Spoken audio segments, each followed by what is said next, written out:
Peter Fiabáne sa rozhodol aj po tretíkrát kandidovať na post primátora mesta Žilina. Avšak pri ohlásení svojej kandidatúry sa nevyhol veľmi nekorektnému a nepravdivému vyjadreniu na adresu súčasného mestského zastupiteľstva.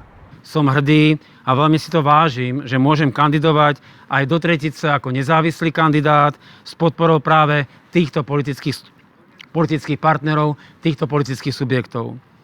Toto spojenectvo dáva Žiline šancu, že budúce mestské zastupiteľstvo bude jednotné a bude schopné presadzovať aj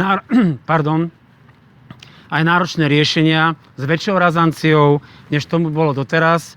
Súčasné mestské zastupiteľstvo aj napriek tomu, že je veľmi pestré a poslanci, ktorí boli zvolení pod hlavičkou politických strán, tvoria naozaj iba jeho veľmi malú časť, tak mestské zastupiteľstvo našlo potrebnú väčšinu pre všetky vážne, nepopulárne rozhodnutia a dlhodobé problémy, ktoré našli riešenie až v tomto volebnom období. Či už to bolo napríklad pri úprave miestnych daní a poplatkov, alebo pri zavádzaní regulácie parkovania, alebo pri prijímaní úverov, alebo pri schvaľovaní rozpočtov mesta Žilina.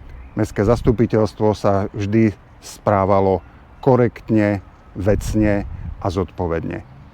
Alebo aj pri takej vážnej téme, ako bolo vysporiadanie nedostávaného športcentra na Karpatskej, na sídlisku Vlčince, ktoré Peter Fiabáne túto problematiku chcel riešiť už v roku 2019.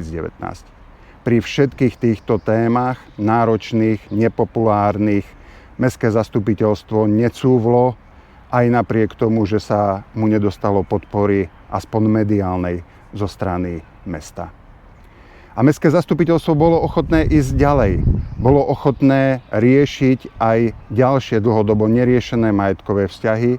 Bolo ochotné napríklad pristúpiť a baviť sa o nevyhnutnej racionalizácii siete škôl. Na toto všetko bolo mestské zastupiteľstvo pripravené. Ak ale v tomto volebnom období chýbala niekomu razancia, energia, odhodlanie a chuť sa popasovať aj s náročnými vecami, tak to nebolo mestské zastupiteľstvo.